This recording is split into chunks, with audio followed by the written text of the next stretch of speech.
Hello and welcome back to PA Chalk Up. I'm your host Manny, and today we have Tracy. How we doing? Hey, good. How are you? I'm good. Nice to have you on as well. And we've kind of been speaking a little bit off air. But if you just let us know who you are and what you do and how you got to where you are. Yeah, of course. Thanks for having me. I am Tracy Zimmer. I'm the Assistant Director of Strength and Conditioning at the University of Florida.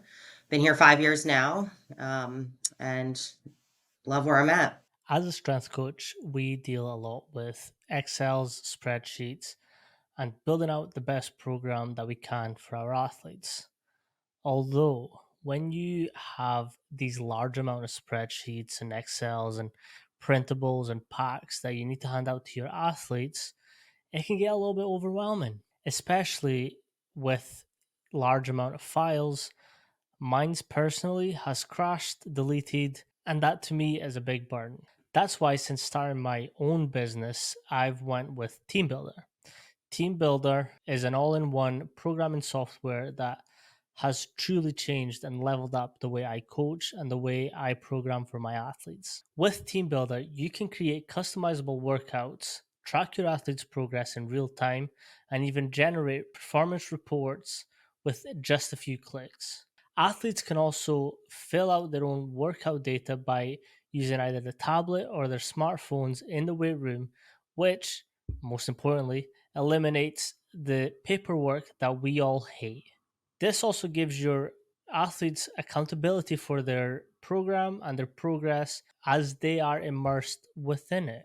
If you are interested in using TeamBuildr, head over to teambuildr.com and sign up using code PAChalkup. That's PACHALKUP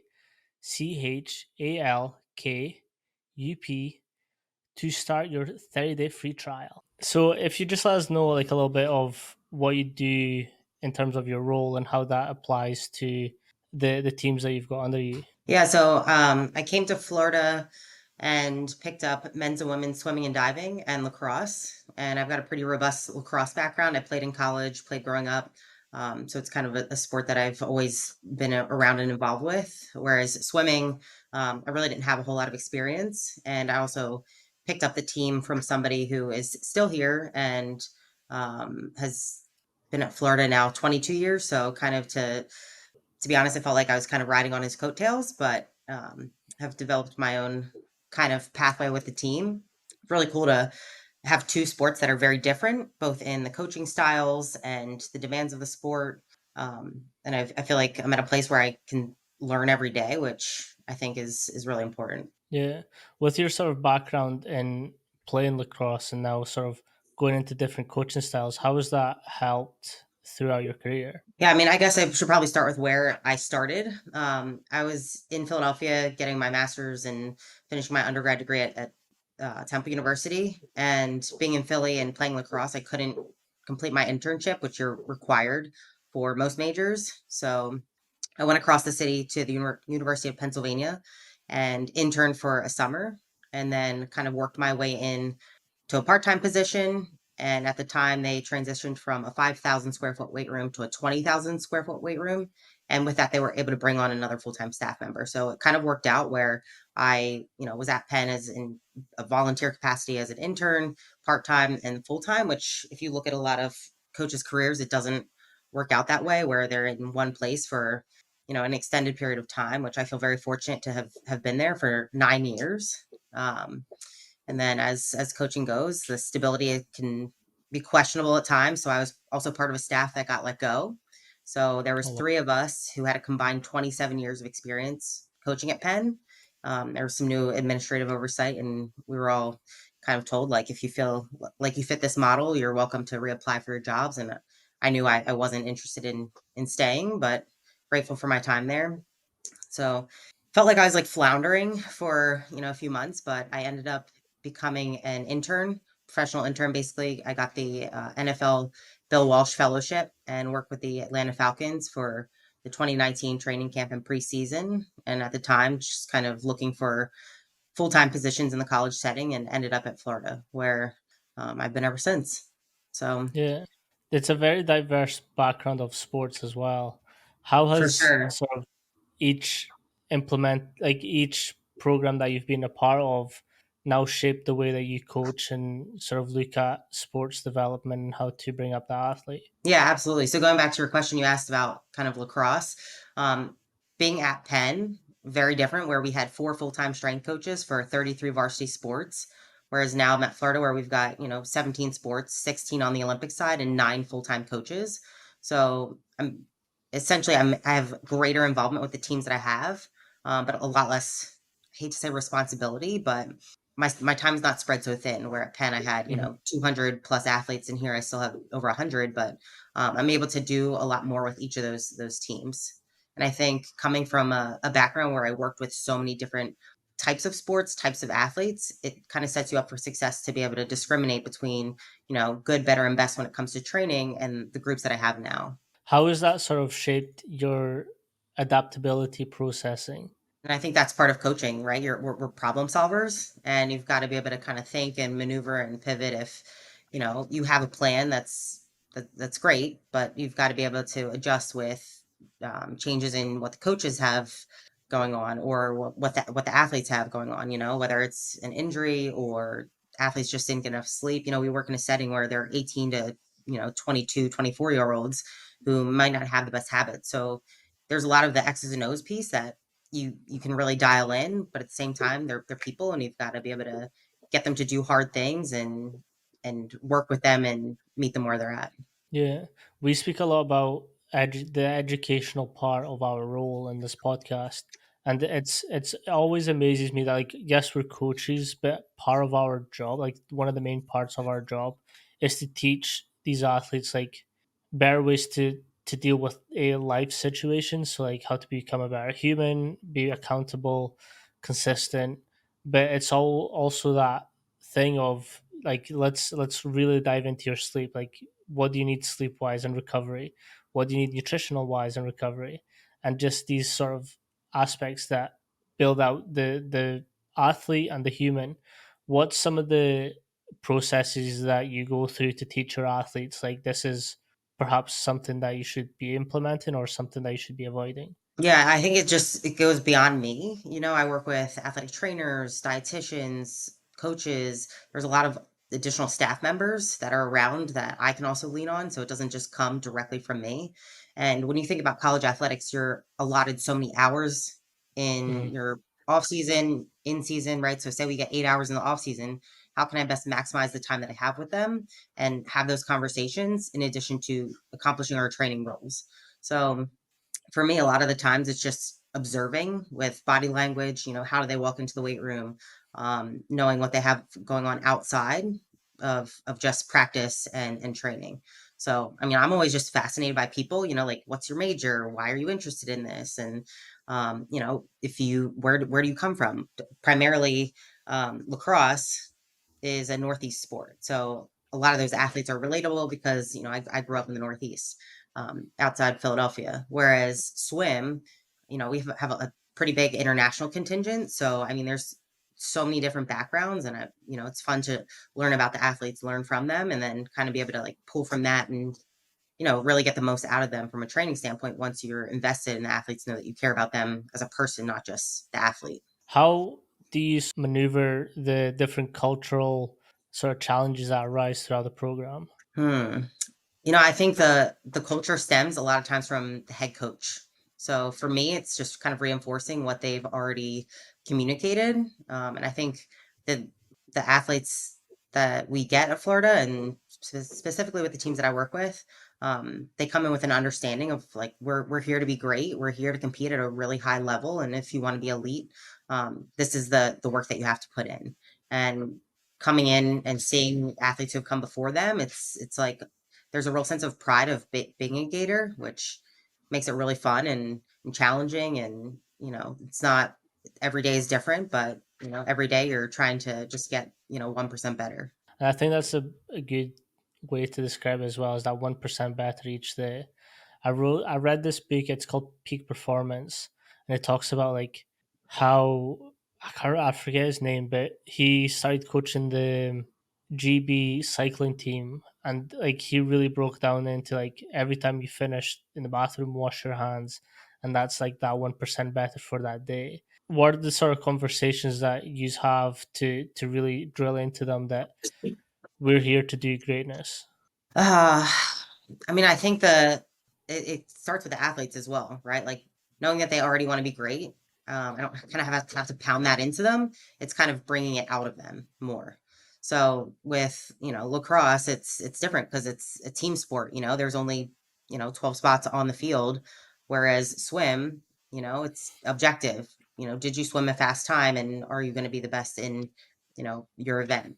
So I approach both kind of differently. Swim is the culture in the weight room is great. Everybody understands like lifting is going to help them, because once they start to see results, it does transfer over Mm. to their starts or their turns, ability to maintain swimming form underwaters.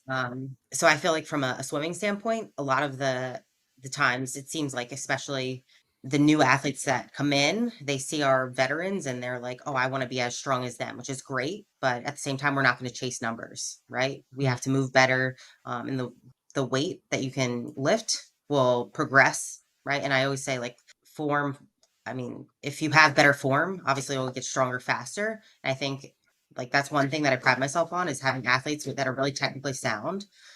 So it does actually help them in their sport. Um, for lacrosse, on the other hand, it's like I inherited a team that didn't have a strong lifting culture. So it's kind of been really fun to see them develop in the weight room and understand that the results are actually helping them be better at displaying their skills on the field. With the sort of not chasing numbers and focusing solely on movement efficiency, how is that done through, like, as a freshman? How does that then progress on to when they're sort of at the more senior level? Yeah, so I kind of take everybody in the same spot. I kind of meet them where they're at. It's great when athletes come in with lifting experience, but at the same time, if you have no experience, then you have no bad habits. So for me, I kind of meet them where they're at. Um, I would say the biggest thing I do is kind of assess. I do like an overhead squat, and use that as part of a snatch transfer series before introducing Olympic movements, and kind of get them going with that. Everyone starts with an empty barbell if they're coming in, whether they're a transfer or a freshman. I see where they are, and then we kind of progress accordingly. And then, honestly, like my programs stay pretty consistent. Every year I add or remove a few things. But if you look at elite performers, I mean, year round, they're probably operating between 8 and 14 total movements, especially when it comes to championship season. What's been successful and what are you going to leave in, or what are you going to take out? I think less is more, and um, our greatest attribute is time. And if we're taking too much time to accomplish a goal, it's like why are we doing that? Yeah, it's that whole thing of focusing on the fundamentals and really building out that way. Yeah. With the 80-14 movements, what are the movements that you predominantly use and how do you program them out? Yeah, I mean, I would say just with all athletes, kind of hinge, push, pull variations. It's really fun because I think earlier in my coaching career, I was very focused on numbers, but the coaching staffs that I worked with were also focused on that. And I think as it's shifted to just movement quality and really game performance or swim performance, it's been fun to give the athletes the autonomy. So everyone kind of starts with basic, squatting patterns, clean variations, Olympic lifting movements. We'll do some press, pull ups. After the first really 2 cycles with my teams, I start to give athletes a choice, right? And if you give them the Mm. autonomy to choose what exercises they feel are going to help them best, you're also going to get more out of them and seeing them execute the movements and try to challenge themselves with those movements that they chose. I think that's a really good point to hammer on, is like, as soon as you start giving athletes the option to implement something that they like, their sort of focus changes and it's more like, yeah, I kind of want to be there now. Like, I want to do these things. Is that something that sort of you've seen progress through your programs? Yeah, I definitely think so. And I think with social media, you also get athletes coming to you wanting to try things. And I'm always trying to give them the best. And I didn't swim, so if my swimmers come to me with something, like I will highly consider it. But then when I give athletes the choice, and the better swimmers are choosing the harder exercises, that also informs my future decisions when I'm planning in the early stages of the fall semester when our athletes just return to campus. So I think it's just also really interesting to kind of educate myself along with them and see what they're doing when they do have the Hmm. choice. Have you found that progression with now TikTok and social media being like this influx of what strength and conditioning is in that sort of realm to what we actually do on a day to day? Yeah, but I also think it depends on the environment that you have, right? What equipment do you have access to? How much space do you have in your room? If I wanted to run lacrosse in the weight room, it just wouldn't make a whole lot of sense because we have a turf surface, but we play on grass. So, if I'm going to condition them, I'm going to condition them on the field that they play in. Same with swim, right? Like I'll have them sprint, I'll have them jump.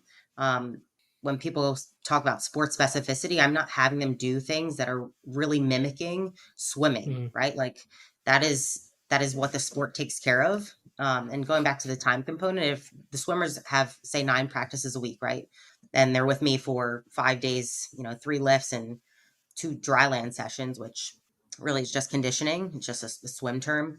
I'm trying to make them better movers on land, but really swimming relies a lot on momentum. So, not necessarily chasing numbers, but trying to make them better movers and not focus. I mean, I know it's really popular. It seems to be getting more popular to be very sport specific, but you want to build a more resilient athlete, give them a better engine, so that way it actually helps them in their sport. Sport specific is bullshit.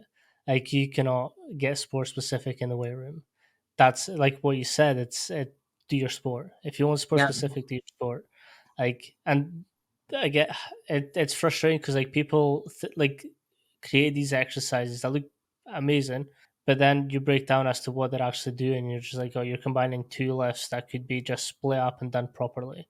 Yeah, also if you get an athlete in a one-on-one setting, sure, you can get really creative and throw a bunch of stuff at them. But if you've got, a group of 40 male swimmers and all of them are just chomping at the bit because they're seeing other guys clean, and or if you've got, 40 female lacrosse players and everyone's trying to accomplish different things, it's like how do you manage those group sizes if you're, really trying to think outside the box, but at the same time, like just get them stronger, have them jump and produce force and land better. And, you think about the demands of the sport, you don't have to bring that into the weight room. And I think people tend to get lost in the weeds with seeing things on social media and trying to implement it, but does that work for your setting? I like to talk about load management as well.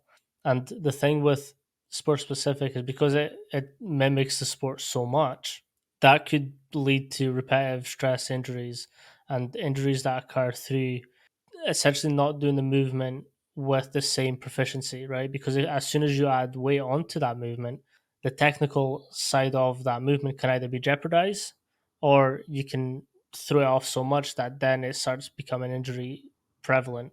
And again, it's the thing where like I mean, I started this industry when I was 13. That's when I first had my first S&C program. I started like helping out with the coach through work placement when I was 14. And like back then we didn't really know what sport specific was. But as I went through my university, I was like, oh, sport specific, yeah, that looks cool. But then Hmm. the more I learned, the more I speak to coaches, I'm like, yeah, what the fuck am I on about? Like that's stupid.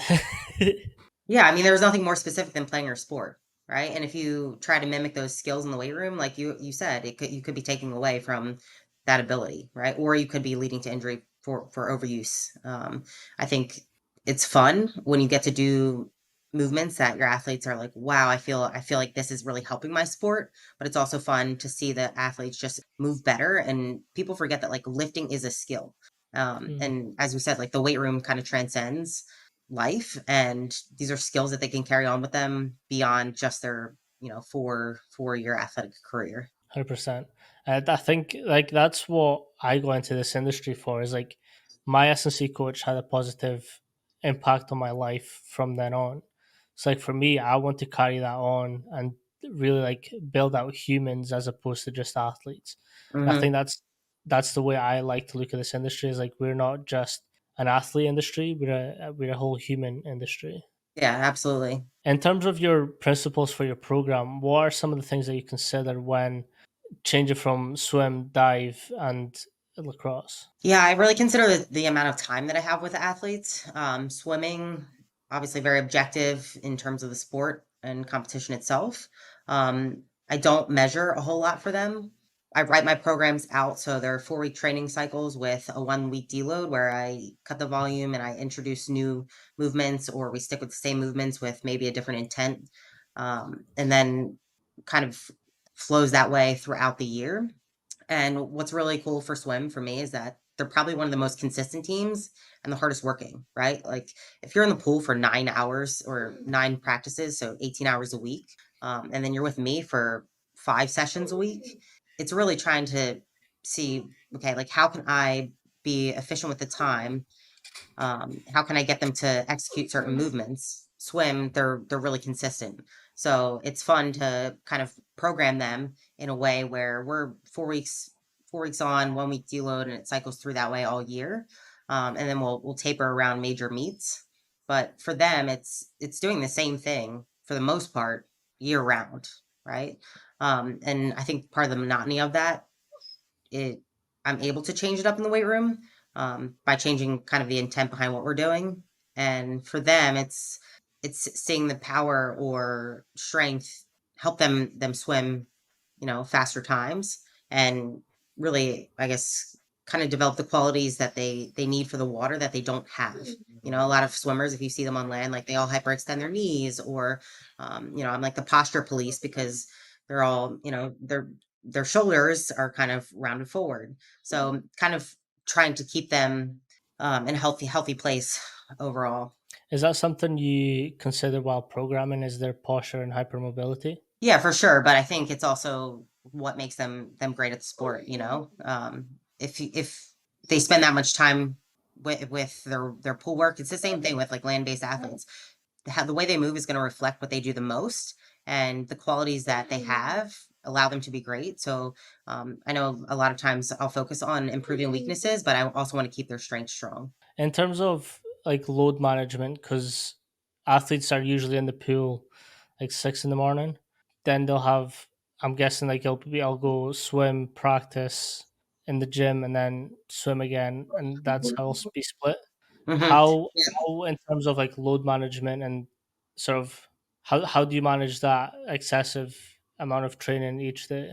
Yeah, so I actually manually write in their weights for like our biggest movements. So cleans, snatches, squat variations, pressing variations. And then they get the, kind of choice for all the assistance work. And, my coaching cue is always just go as heavy as you can with good form. And that's like the real caveat. And I think more often than not, I have to pull people back, which I like that they want to challenge themselves. But that's also where you have to be willing to oversee that and tell athletes like, this is too light, this is too heavy, and then give them a clear path to kind of work up to that over a 4-week training cycle, and then I guess reframing what they're capable of for the next training cycle. Yeah. So does your sort of training cycle go increasingly heavy, or is it more like undulating? I think it's both, and I think it depends on the athlete, right? Like we have novice swimmers who or novice lifters as incoming swimmers. And if they have very little experience, yeah, they're going to see strength gains pretty rapidly. And I think for me as well, it's like if their body composition changes so much, that's going to affect the way that they swim. So then I have to look at, am I doing them a disservice by Mm, maybe having them do too much too soon? So it's kind of like really individual in that everyone's body is different and people react differently to weights. If you look at people with more robust training history, our juniors, seniors, maybe professional athletes that I work with, they've got more muscle mass typically, and that's also going to take them longer to recover from. So it's kind of managing each athlete individually with the weights that they're lifting and events as well. So a lot of times people will ask, well, do you train distance swimmers differently than you train, sprinters? And honestly, no, not really. Like there's a few differences here and there, but the weight that each individual is capable of lifting is going to be different. And maybe the speed with, bar speed's going to look a little bit different for a distance swimmer versus a sprinter. So just observing those qualities and trying to kind of enhance what they have and work with where they are. It's managing that in the weight room. yeah. I mean, I like that because it takes away the And again, I hate talking about periodization at this point because like it doesn't work. Periodization does not work because like just now you've got athletes that are in the Olympics and you've got athletes that aren't there at all. So like Hmm. from a standardized normal periodization, you'd kind of be screwed right now, right? Yeah, I've been trying to figure out how to ask the type of model that they use without calling it periodization. But I always like that conversation because it gives you an insight into how a little bit more in depth how the program works. And I'm a big Angeline periodization guy because there's times where they're going to have meets that are a little bit more important than others, and I kind of want them to show up and show out for that one. for So sure. I'll usually maneuver my program so they're getting a little bit of a deload slash lighter week on that week prior to the big competition, and then just go for it. Yeah, so before every year, I take the competitive calendar and I write down all the swim meets, dive meets, and I kind of see like if I'm starting week one, the week that everyone gets back, what is it going to look like for each of these 4 week cycles with a 1 week deload? Sometimes it lines up to where they're rested, but because we are really trying to compete at a high level, we don't rest for a lot of meets. You know, we'll have a dual meet at home, and the team will come in, will practice if it's a 2 o'clock meet, the team will practice in the morning, lift in the morning, and then treat the meet as a second practice, you know, which is it's incredible that they even do that. And then when we get to bigger meets, you know, it's a conversation that I have with coaches. You know, we have a mid-season meet, which is kind of like a trial run for our conference championships, SECs. So that's usually in November. And the mid-season meet, sometimes we'll try to taper down for it, but it really also depends on the athlete, right? So I'll talk with the coach, and he'll say, you know, these people kind of need to cut back. These people just let's keep training, which, you know, once it's communicated from the coach to me to the athlete, then they understand like, okay, well, this is the plan, we're going to follow it. And I think part of having part of the athlete trusting us is seeing that Mm. we've been successful with athletes before, and reassuring the athlete that like this is what we think is best for you, but at the same time opening up the conversation, like if you don't feel like this is best for you, like tell me what you feel that you need, and we'll kind of like meet in the middle. In terms of like the way you've just described the day before, like the day of the meet, what's your take on like neuro prep before events? Prep in terms of like lifting Like, same day, yeah, or yeah, I mean we get after it. So for swimming, we'll have like our two kind of like strength power days where it's a little bit more barbell focused, dumbbell accessory work. And then Fridays we'll do more plyometrics and some turf sprints and kind of like a dumbbell upper body circuit. And I feel like that day they probably get the most freedom to choose the exercises, right? If I'm saying pick a dumbbell pressing movement, I mean, I can think, you know, off the top of my head, like 15 different exercises. They don't start off there, but by the time we do get to those competition weeks, they've been exposed to multiple different pressing variations, and I let them choose. So um, I think obviously maybe not going as heavy as you would if we didn't have a meet, but still getting in full volume of work. see, I've been tinkering with the idea of fast, explosive movements right before a meet or a competition, and I've got a couple sprinters that I do that with, and they all claim to feel a lot better and like more explosive and more out of the gate for it. And I still need to do a lot more reading on it, but like I love that, like that's how they feel in general, like coming off the blocks or coming off like just competing. And for me it's like it's that constant pursuit of learning, and like this is something that's relatively new to a lot of programs, and it's like that fear of am I making them more tired for the competition? How do you sort of justify that aspect to your athletes? I didn't have to do a whole lot, to be honest, because I came in and the team knew, like, okay, well, we lift on the day of meets if we're at home. So it's kind of like they know what to expect. And you look at the, you know, sophomores, juniors, seniors who've now done it. The freshmen, they're always the most timid on those days. Like, wow, you're actually lifting like normal weights. Like, yeah, like weights that you would lift if you didn't have a meet. So I think it's just like the mindset that the swimmers have.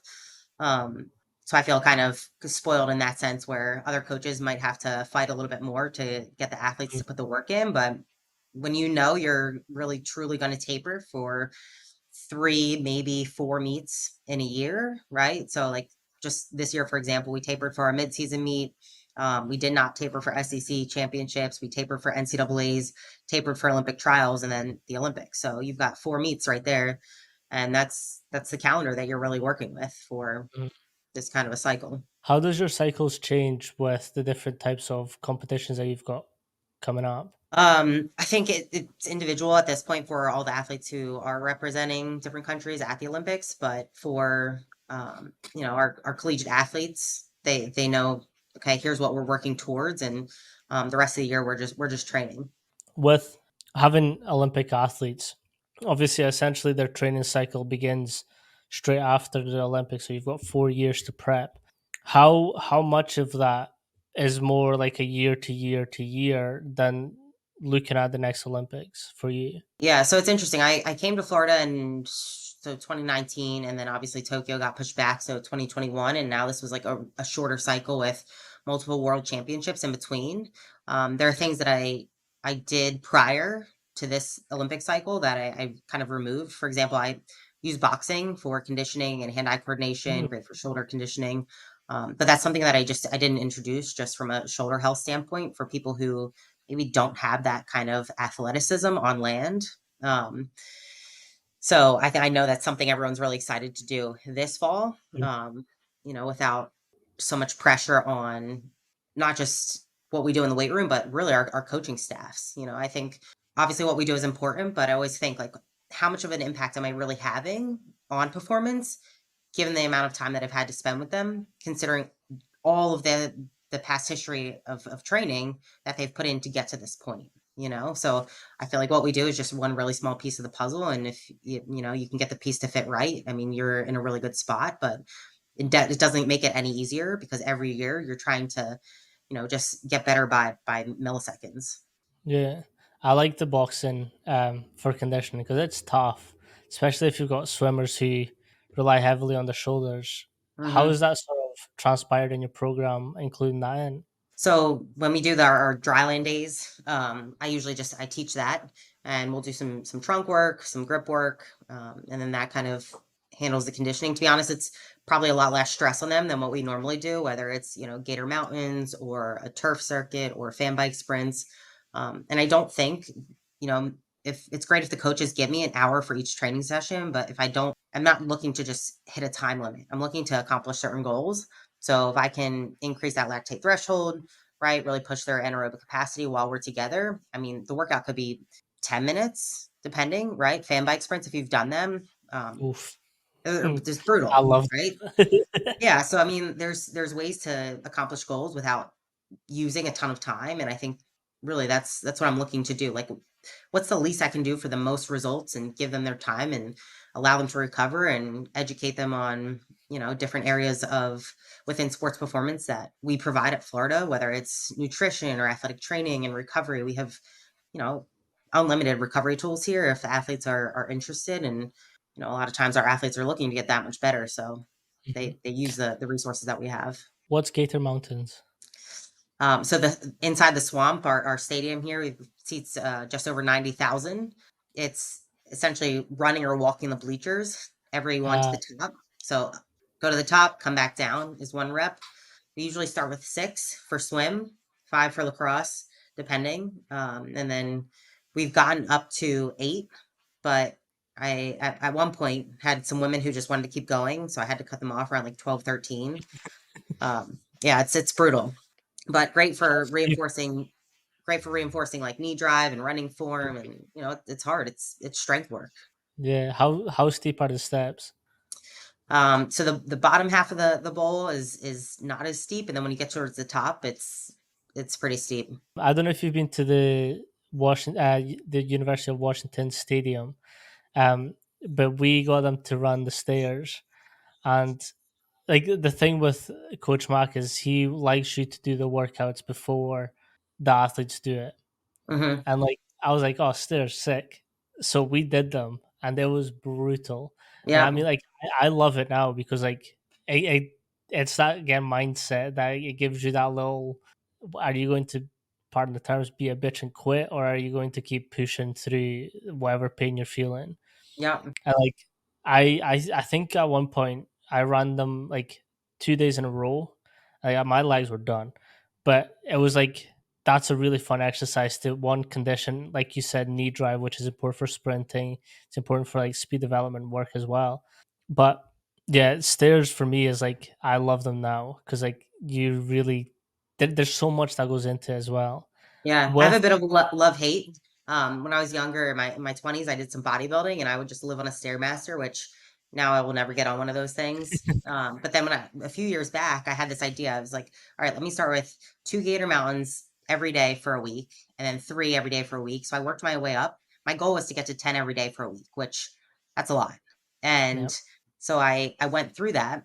I didn't miss a day, but then I had to combine some days with travel mm, with my team. So I remember it would have timed out to go to the end of February, and we had SEC championships. So I'm away for a week with swim. So I had to front load the week. So I did 30 in one day, and I look back. I'm like, no wonder I was always tired.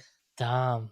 Yeah, I think that's a mentality though, and on that, I think this is it's weird to have met someone and you talking openly about it. It's like that little mindset of like I'm guessing you like to experiment with yourself before you do something as well. for sure. I I spent the month of December 2 years ago doing 50 pull-ups every single day without missing a day. If I had missed a day, I would triple the number. So at one point, I had to do 150, and like spacing them out is rough. Yeah. But that taught me a lot because about myself, especially because I was like, you have to spend days just every single day going in and just doing it. Like you just switch off, and then I've got workouts that I had to do before or after, and it's just that how do you play about with it? Hmm. What other things have you sort of experimented with? I mean, I gotta say, like, I think that's one thing that I love about my job. It's like I have no excuses because I go to one of the best weight rooms in the country, and surrounded by all these elite athletes. Um, and I love training. I realize not everybody does, but I think that's part of the fun in coaching is getting people to see how it helps them and get them to like it. And I'm kind of like always experimenting, but I think it's a shame when there's coaches who coach that don't also train. So for any younger coaches out there, I would definitely say like be a guinea pig. Like if you don't like training, maybe this isn't for you.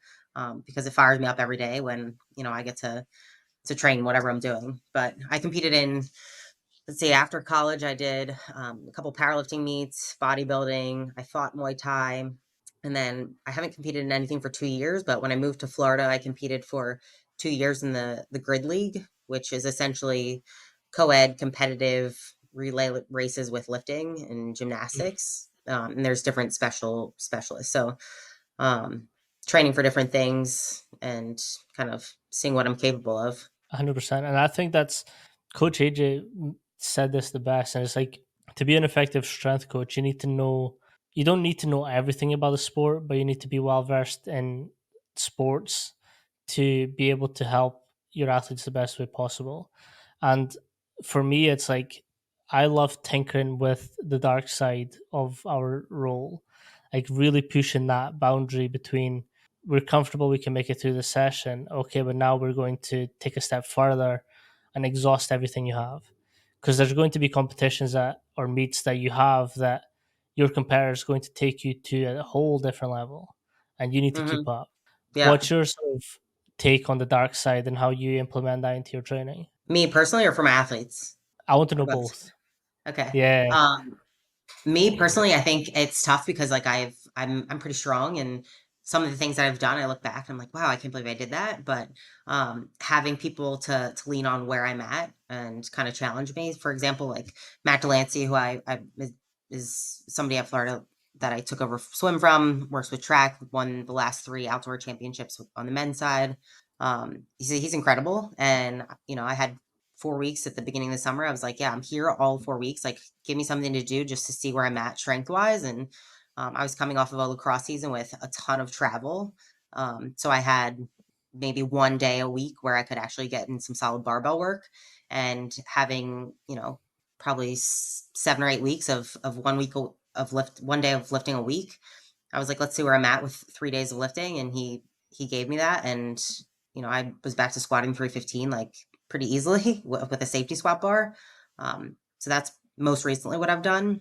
But going to the dark side for my athletes, I think swim kind of knows how to do it because their practices are Mhm. really challenging, some of them. That the weight room becomes an outlet for them to express their strengths in a different way. We haven't really touched on lacrosse, but obviously there's a large conditioning component to the sport. You know, you're running for 60 minutes or four 15-minute quarters, and the game has gotten a lot faster with some rule changes. And more violent. And we do two conditioning tests. We do five 300s going Okay. 30 yards and back using the restraining line. So goal line to restraining line is 30 yards and back. Looking for an average of 63 seconds for the 5 reps with 2 minutes rest. So that's tough. Out of 40 athletes, I think we've had, or at least in the last year, we had two or three reach that standard. A lot who are really close. But I think it's important to set the bar high and keep the bar high so the athletes know what we're working towards.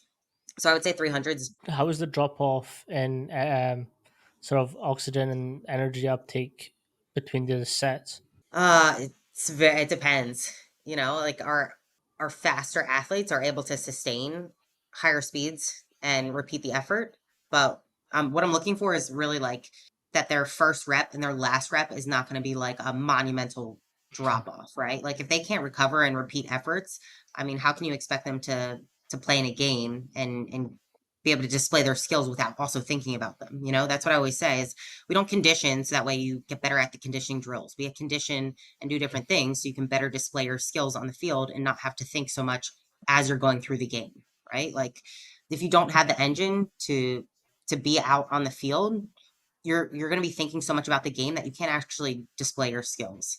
Um, so then another conditioning test that we do is the Manchester United, which a lot of people are probably familiar with from soccer, but it's essentially 2200s where the first 10, you're sprinting down 100 yards in 25 seconds. You have the recovery jog back. And every minute after those first set of 10, the sprint time gets a second faster to where that last sprint is 15 seconds down with a 45-second recovery jog back. There you go. That's it. So um, we do that, and that's kind of gold standard.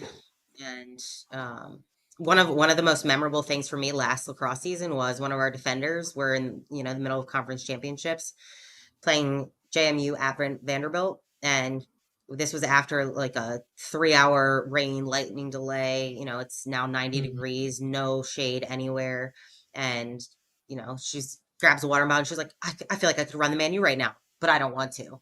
And I'm just like, this is why I do what I do, so that way they can like have the energy to play.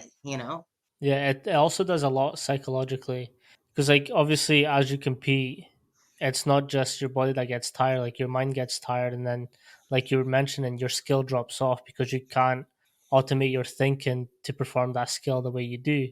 So, Yeah, like, I had a discussion with someone before, and it was around quarterbacks and why they have to partake in conditioning skills.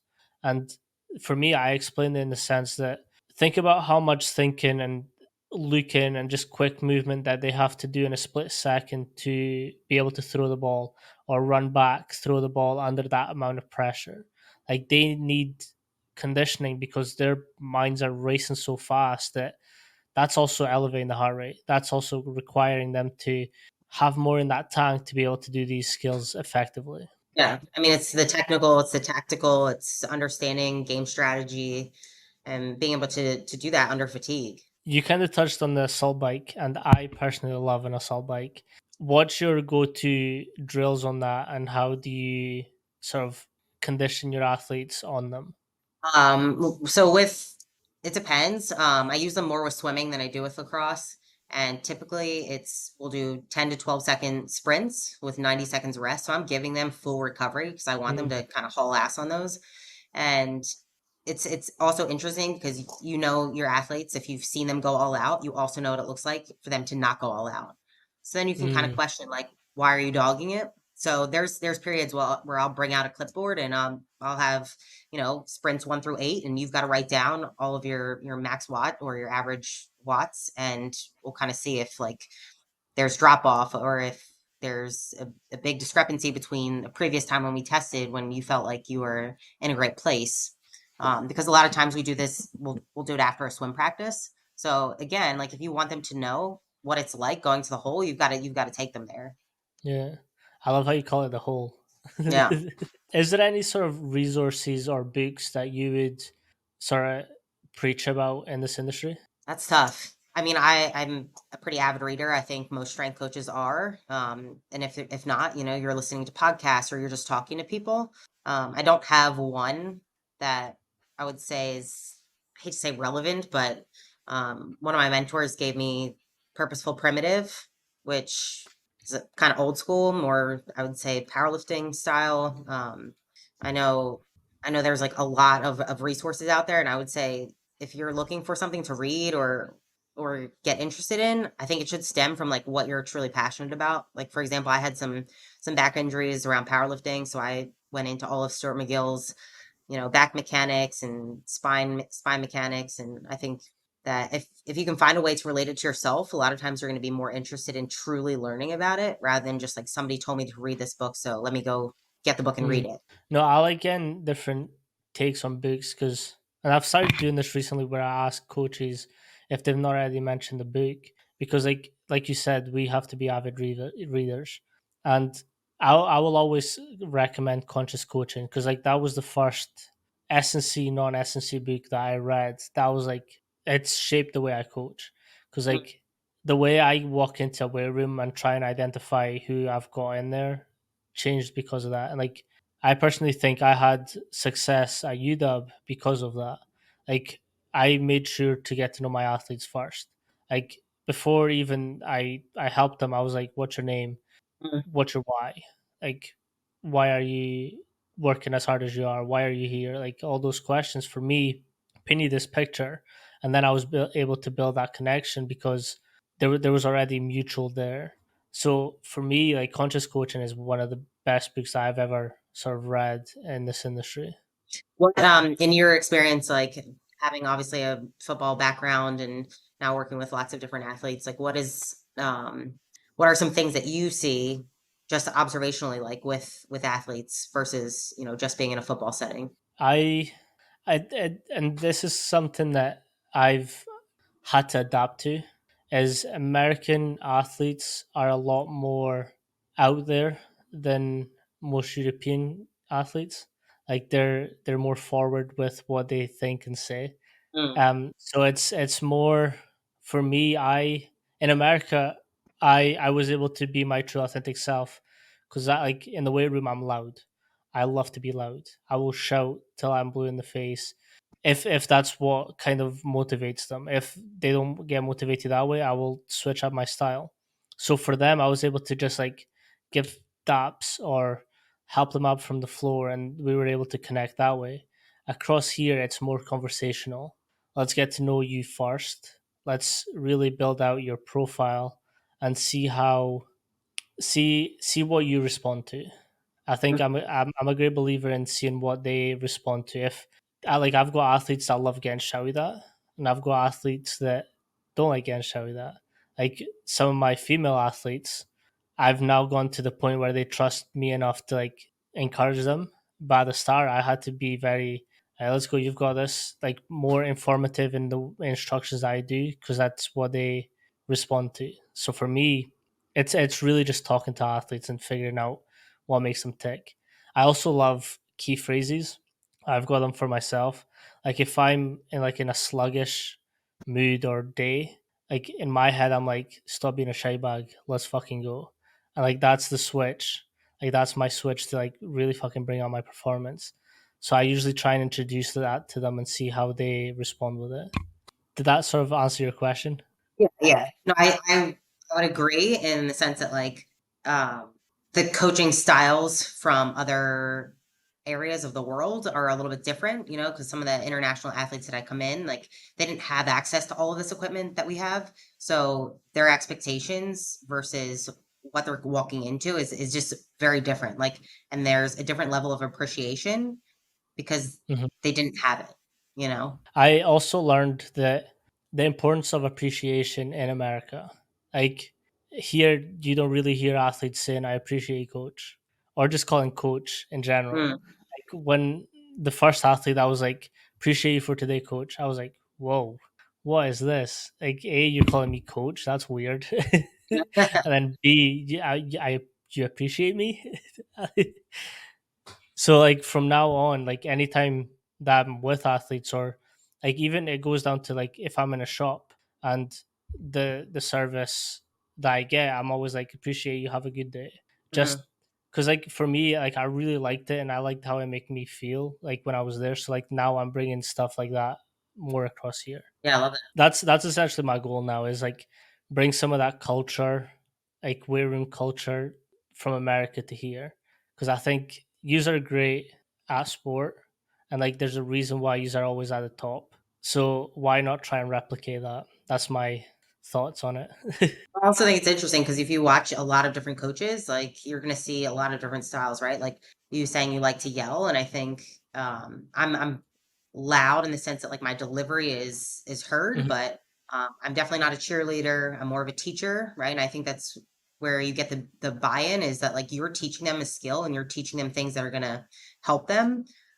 Whereas I definitely work with some other people who are a lot louder in the room, but we're all able to communicate in our own styles to get our athletes to, do what we want and what's going to ultimately help them perform at their best. Yeah, like I don't shout at like I don't. It's not shouting. It's like encouragement, but like in a Yeah. really amped up way.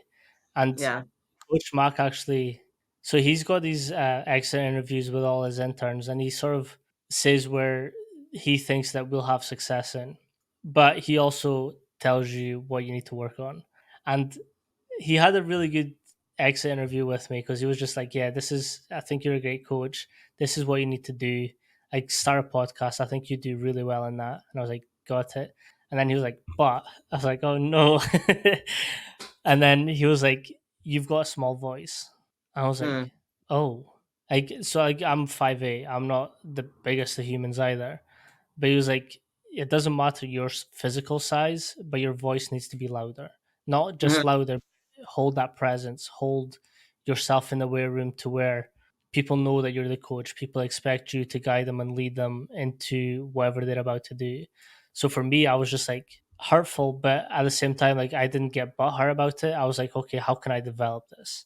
And like from now on, like I hold myself completely different in the weight room because he pointed out to me, because I thought I was being amped up. I thought I was bringing juice. I thought I was, doing what I was supposed to. But then he was like, "Yeah, just be a little bit more firm and present with what you're doing, and really build out that voice."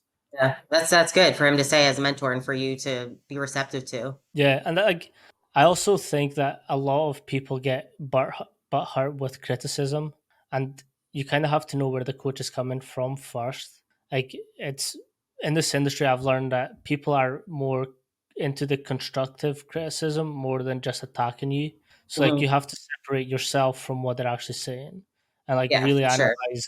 Like, okay, he's coming from this angle. This is something I need to work on because he sees that I could be better at this for this reason. Yeah, I mean, in the same way we talk to each other as coaches, you probably observe it with your athletes, but you've got people who are sensitive to somebody saying something. And, I always say you've got to listen to the message, not the delivery, because oftentimes what they're saying is in your best interest, like just trying to help you. Um, so it's kind of taking the tone out of it and just hearing Mhm. what somebody has to say. Like, and like, I love a feedback sandwich. Tell them something good, tell them something that they need to work on, then build them up again. Because like that for me is like another thing that I picked up from like psychology courses I took and books that I've read, is like people, if you start with a negative, people shut off immediately. Like, oh, he's being a dick. So let's deconstruct the way I give feedback so that they can accept that a little bit better. Yeah, but I also think if you've established the relationships with your athletes, like you're able Yeah. to tell them, to be I'm very direct. I don't pull any punches. So if I say something to you, like I mean it and we're gonna get better. Just, like a lot of times, I'll have athletes later say like, "Hey, thanks for saying that," but like maybe in the setting they weren't prepared to for me to say something. But I feel Mhm. like I would be doing them a disservice if I just kind of walk by without saying something. So that's part of our jobs, is to pull things out of people and a lot of times say things that maybe they don't want to hear, but they need to hear, especially because, they're learning and they have so many different inputs from coaches, classmates, teammates, other people on staff. I mean, their parents. I mean, how do they discriminate between, what to actually take? And considering the amount of time we do spend with them, you've got to get a point across at times where you can't kind of form that positive negative positive sandwich and expect that like they are going to hear the negative. Sometimes they just got to hear it. So I think you once you build those relationships and your athletes know that you have their best interest. I mean, I certainly am very direct. For the good jugular. I like it. Yeah. Well, you're right though. You are right. Like again, but it comes from that building trust and that relationship with your athlete first and foremost. What's a hill that you would die on in this industry? Oh gosh. So I'm gonna ask you a question. If you could only use barbells or dumbbells, what would you use? Either barbells or dumbbells. Yeah. Do I get two sets of Don't overthink dumbbells? it. I would Don't pick overthink it. dumbbells. Okay. If you could only focus on mobility or stability.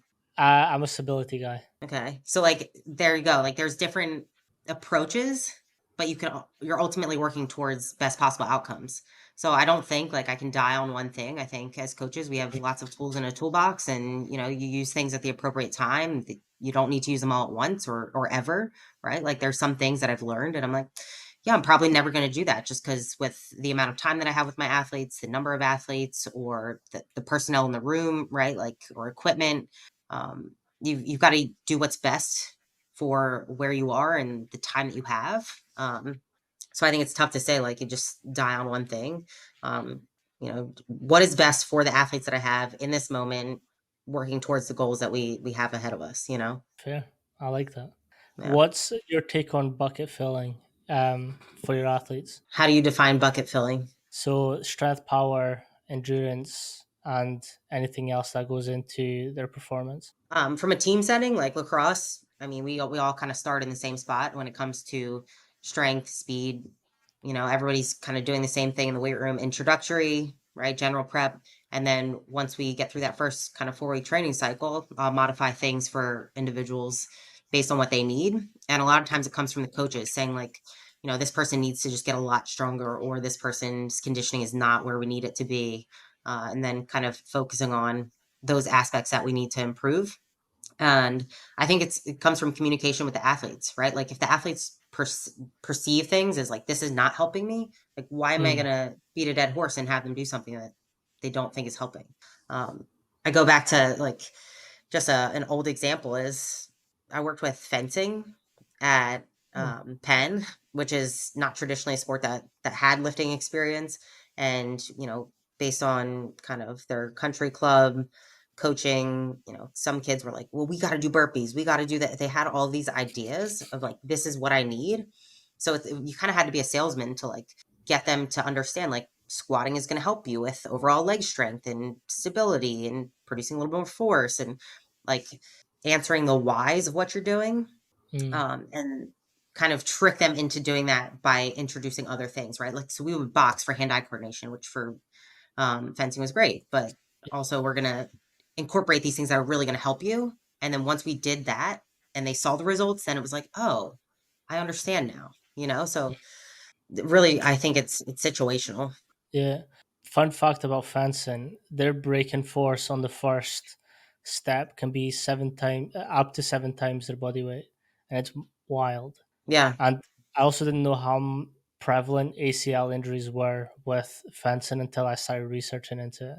It's Yeah, it's a mental. ton of single leg. I mean, they're basically doing a repetitive forward lunge, or reverse lunge in a Yeah. sense. No, I was like, and that I read this textbook on fencing, and it had them do like it was an S&C textbook for fencing, and they had them doing bodybuilding, like just straight up like bench, squat, curls, like your normal like bodybuilding movements. I was like, that's different take. Yeah. What's your PR song? Oh gosh. I don't know. To be honest, I'm not a big music person. I'm like podcasts, audiobooks, or silence because so often when you're in a weight room for 12 hours a day listening to other people's music, it's like I need to tune everything out. So yeah, I don't know that I have one. Fair. What's yours? Conditioning.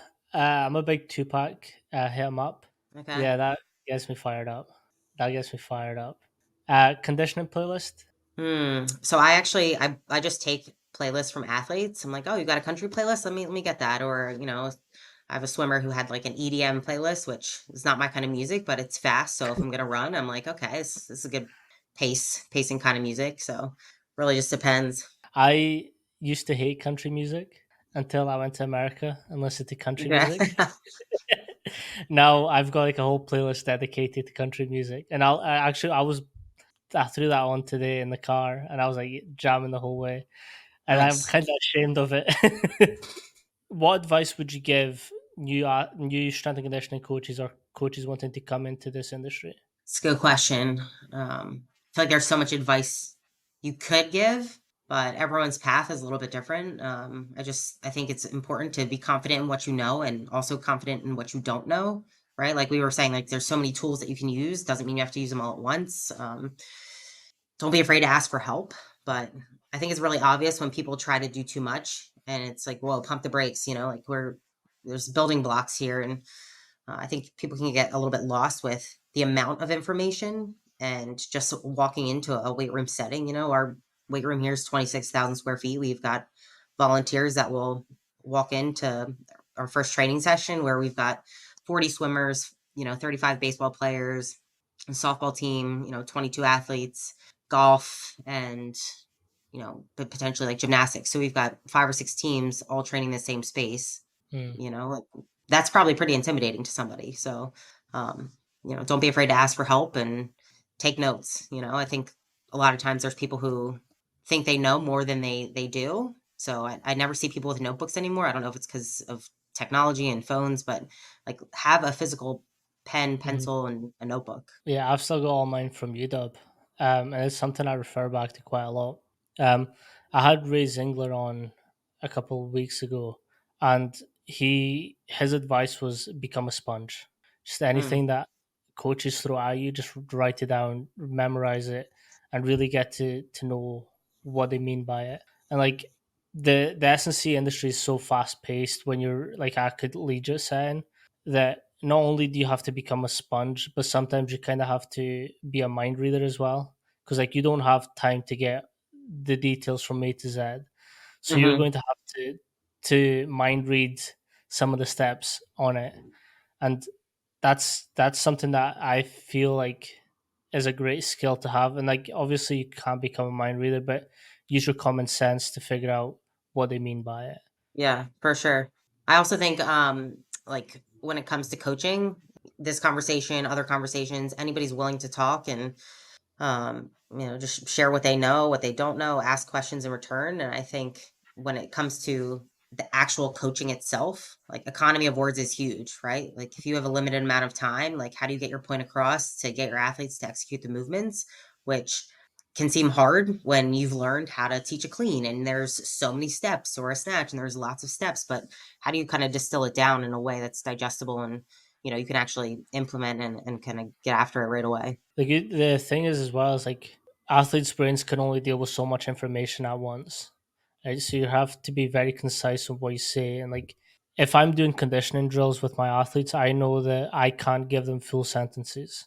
Push, you've got this, you've got more in that tank. Hmm. I keep it to 3 words so that they can capture it within the very limited brain space that they have for words coming in. Yeah. No, perfect. Appreciate you so much for coming on today and spend some time with me and really getting to know your program and what you do. Thank you. Thank you so much for that. I really appreciate it. Yeah, anytime. This was great. Perfect. Peace.